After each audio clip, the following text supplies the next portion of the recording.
Okay. All right, let's get started in three, two. And now we're here with new friend of the show, author Nandi Taylor. Welcome to the show. Thank you so much. Welcome to the station. We're glad to have you. For those people who may not be familiar with you and your work, tell us a little bit about what you do. Yeah, I am an author of primarily fantasy romance, and I have my debut novel here, Given, which was published Awesome. by Wattpad Books. It started off as a Wattpad novel, and it was one of the first books to be published by their publishing house. And so it's a story of a island princess whose father gets ill, so she has to travel north to find a cure. And while she's there, she faces culture shock, prejudice, and meets a brash, shape-shifting dragon who claims that he is her destined mate. And that goes about as well as you would think. And it's just a story of like growth and it's got like redemption arcs, magic, Magic Awesome. Academy, all that fun stuff. Have you always been attracted to fantasy stories like from a young age? Absolutely. I Yeah. would, What were some of your favorites? sorry, say that again. Sorry, what were some of your favorites growing up? Well, I'd say my love affair with fantasy began as a very young kid when my parents would read fairy tales to me. So I had Uh-huh. this huge book of like fairy and folk tales from around the world, and it's this gorgeous illustrated book, um, illustrated in Italy. I think I don't know how it made it to me in Canada, but I would read that thing over and over and pick out all my favorite stories from different countries, and it was really magical. So that's where I got my fantasy start, was with like fairy tales, Grimm's fairy tales, and that kind of thing. And then I Wow. think it progressed to so they got me early. And then one of my favorite things as a kid was going to the library with my dad. I guess that was where he would take me to. It was nice, cheap, free way of keeping me entertained. Sure, It's sure. before the I days grew of up with iPads. libraries. So Yes. Hmm. yeah. The as far as okay, so that's interesting because yeah, if you're looking at a European, like the Grimm's European style of fairy tales are very different than what we usually read as, at least what I grew up with, is because they were very cleaned up as the American versions. Mhm.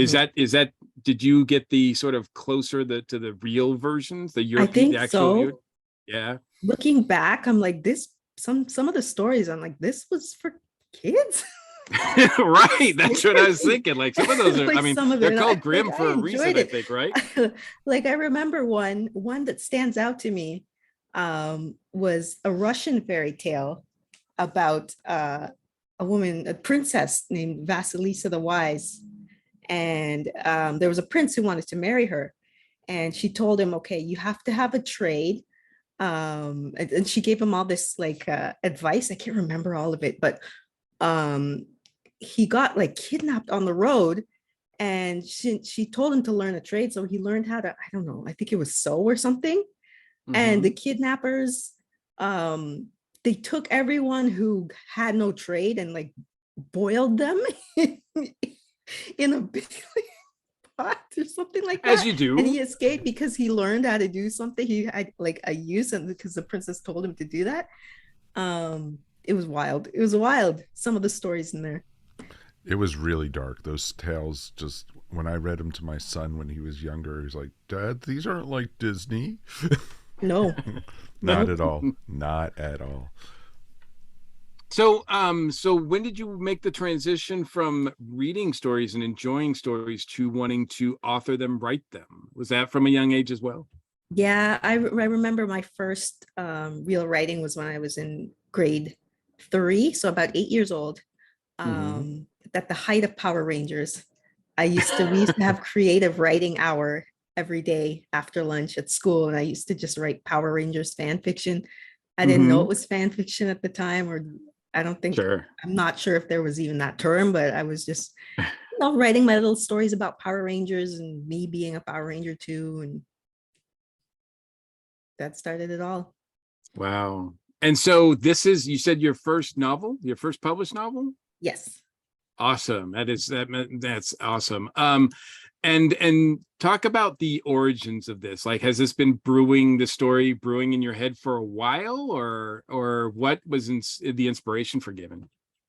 I think it was because I liked uh I came up in the Twilight era. So Okay. back in the day, we were all reading Twilight, and then Vampire Diaries and like paranormal romance was the vibe. And so, but when I would read those stories, there weren't any Black protagonists at all. Mm. Um, and I think I wanted to write a story that centered a Black female character, because that is something I had never seen. And in the words of the late great Maya, no, not Maya Angelou, it's Toni Morrison who said this. It's like, yeah, if the book you want to read doesn't exist, then write it. Mhm. So that's what I did. And then I wanted to kind of write something that was so like over the top that it was obvious that it was kind of satirical, you know, Okay. because we have this fated mates trope that is quite popular, but can get very toxic. And I wanted to take that and play with it a bit, and kind of have the main character, the male love interest, his friends kind of call him out a little bit, um, and then have a woman who doesn't just fall for his toxicity, and Hmm. that kind of thing. And someone who, and it was a great opportunity to write a growth arc, right? Somebody realizing the error of their ways and growing. Is this seen by you as a one-time story, or a world that you definitely want to continue on with? At the moment, I've kind of let it be because I don't know how to continue it. Okay. Um, it's open-ended. It could continue, but I'm pretty content with where it is now. Okay. That's actually really refreshing, because there's so many things now that are like franchise. We're getting franchises and franchises and franchises on top of franchises. It's kind of nice to just enjoy like just a simple story, right? Mhm, exactly. The oh man, when I saw the books online, the covers of them, man, they look gorgeous. Actually, there's one that's I almost thought it was going to be a graphic novel, because it has a graphic novel look to it, Mhm. and it looks really really cool. So if I'm judging a book by its cover, I will say that they look really awesome. Now on Wattpad. Yeah, if I'm looking at the covers and I'm judging them by the covers, they look really Yeah. awesome. Oh, they Did go you all have a out. did you have a did you have a say in that, or I did. okay? Yeah, I was consulted on the cover, so I'm pretty That's happy very cool. with how Yeah. we got our dragon and our princess, and those are her. She does magic using these runes that she draws on her skin to call like on wind and fire and that kind of thing. Hmm. So, and I'd So, actually, and the book is available now. yeah, it's available online and in bookstores. Awesome, awesome. Well, we will definitely have a link in our show notes to the books, as well as the website. Mhm. And yeah, let's, Mike. Now that we found out about her book and what she's written, let's find out where our passions are. Let's do those Geek Seat. Oh, I think she's ready for it. I think, I think so. she has all this fantasy built up and everything. Let's find out what she geeks out about a little bit. All right, Nanda, are you ready for your first question? I sure am. All right. What was your favorite geek out moment? I think it was a recent moment when Zelda Breath of the Wild just they dropped the trailer for the second one. Oh, really? Yep, a couple days ago, and Did I you will be really like first the in first line to one? buy that. Did you love the first one? I sure this is my favorite game of all time. All Really? time. I've been a Zelda fan since I was a kid. Another one of those core memories. My dad would play it at night, and then I'd have to go to bed, and he'd keep playing it without me. That was a Link to the Past, the Super Nintendo one. Mm-hmm. Just kind of giving away my age here, but It's amazing with Breath of the Wild. I never realized how large of a land it was. It just kept on Hmm. going and going, and it was just so much fun and everything. Yep. My son was like looking at me like, "Dad, that's my game." It's like, no, I'm playing it now. I love it. And everything. I'm looking forward to the second one also. What was your most disappointing geek out moment though? I would say when I saw Valerian and the City of a Thousand Planets, because The Fifth Element, who is also directed by Luc Besson, is one of my favorite movies of all time. And I had such high hopes for Valerian, and it was just meh to That's me. awesome. No, I could understand that. You're not the only one who said that about that movie Mm. and everything. And it had so much high hopes because it was such a Fifth Element was such a wonderful film, Hmm. and it kind of from the trailer it seemed like it had the same kind of vibe and everything, but nowhere even close. As a writer, I will say that the plot of The Fifth Element makes no sense. None, but it's still the most amazing movie. It's just so campy, and you can't help but like it. Oh sure, no, it totally makes But sense. the I've never seen anything. That's my goal in life, to be able to create something that with that level of camp and charm, that just regardless of if the plot makes any sense, people just fall in love with it. No, it totally There's makes so many sense. examples of that. Oh, very much so. What geeks you out the most? These days, I'd say a good game. Mm. Love gaming. Are you Um, into more board gaming or more the video games? Definitely video games, choice-based games, open world games like Breath of the Wild. Sure. Um, my new favorite franchise is Horizon Zero Dawn. Oh, really?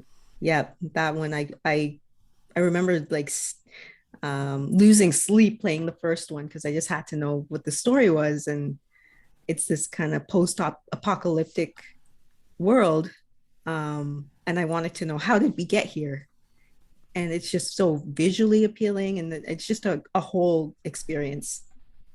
And the second one came out like a few months ago, and I spent a lot of time, more time than I care to admit.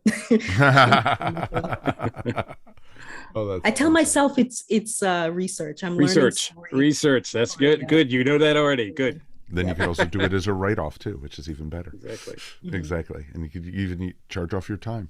And it's like, I'm doing research right now. Don't bother me. Don't bother Yeah, me. I'm learning how to craft stories Hmm. that are incredible. And That's awesome. That is awesome. What turns your geek off? um, anything math related. I could understand that. Nandi, I'm so there with you. Yeah. Numbers mean nothing to me. Yeah, my brain just shuts off if I have to. I'm down to I can't even do like long division anymore. So don't ever ask anybody, ask for you to do your checkbook or anything like that. No, no. What's a checkbook? Exactly. See? Now we're feeling old. Thanks. Yeah, yeah. I got a few more gray hairs there. Exactly. What fictional character would you like to meet the most? Ooh, but I like to meet Hmm. fictional character. Yeah. That's a harder question than it seems. Um, I might, you know what? I might want to meet my own character that I wrote and Mm. see what my writing did to her, what trauma it caused. No, but it might be fun to interview your own characters. I think it could give you an insight to who you are as a person. Sure. Of It'd course. be like this kind of like meta therapy thing where you could ask them questions and see how they answer and be like, that came from my subconscious. Awesome. Awesome. Awesome.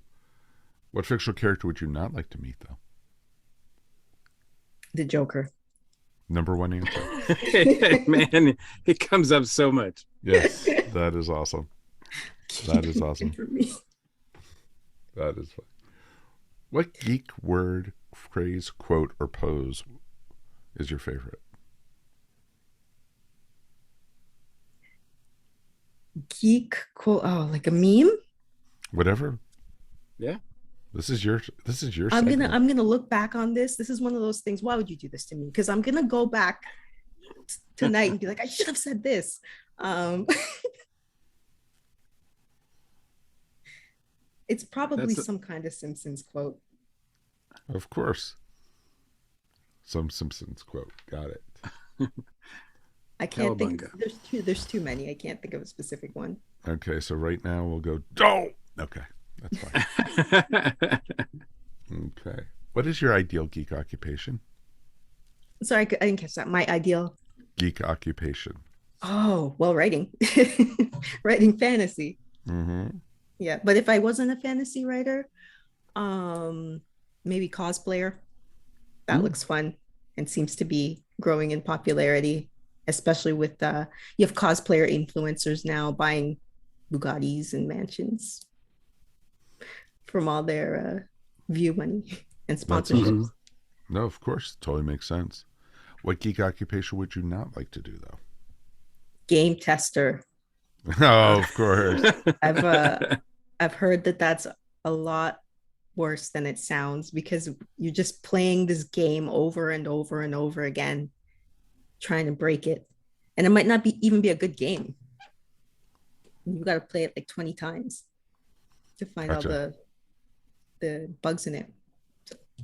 Yep. I've known some testers. Oh They're yeah, very much so. they're unusual people. That's a good way to put it. They're unique. Unique is a better word for it. Unique is Okay. a very much better. All right, Nandi Taylor, are you ready for your final question in the Geek Seat? Okay. This is for all the marbles. This is going to make everything either perfect or it's going to go right down. All right, Nandi, what is your ultimate geek fantasy? Oh, I think I already experienced something like this, like just going on like a geek vacation. So I got to be part of the Writing Excuses cruise a couple of years, which is a cruise for fantasy writers that's hosted by the host of the Writing Excuses podcast. And it was just a bunch of like geeky writers and all on vacation on a cruise together. Um, and then there was a cosplay night as well. Um, and that was just so much fun to like be around my people. Oh, that is Wow. awesome. Was it purely a vacation or was there like No, seminars there were or writing workshops and stuff okay, like gotcha. that, which were fun as well, informative. But That is awesome. That is really awesome. yeah, so geek vacation, Geek vacation. That's your final answer. Well, preferably I've got with some. a beach involved. Of course, the beach always has to be involved, which is awesome. So, Nandi Taylor, I've got some great news for you. You've made it through the Geek Seat. Congratulations! Huzzah, huzzah, Huzzah, Mr. Mike Gordon. Tell the young lady what she's won. You have won a lifetime subscription to the ESO network, a value easily worth $68.08. But since we both don't do numbers very well, I wouldn't really bank on that much. Yeah. So, but it has been great having you on the podcast. Again, tell people where they can get your book and find out more about what you're up to. Yeah, so this we've got her on Amazon, Barnes and Noble, Indigo, and I'm my website is www.nanditaylor.com, and I've got Instagram, Twitter, all those things. Though I don't update as much, I'm doing a hiatus for real. And people like to say they're going on hiatus, but I've been on hiatus for months, and it's been. So is it a hiatus while you work to another book, a second book? Yes, I've been working on short stories, other books, grants. Awesome. Day job. Awesome. So definitely keep an eye on Nandi because there's more stuff to come. So we are glad to have you with us. And yeah, hopefully we'll have you back when there's other stuff. Very cool. That is awesome. Thank you for joining us tonight. Let's take a quick break and we will be back in a moment. And we are going to be talking all about the 60th anniversary of the Jetsons. And we're done. Boom. Thank you so much.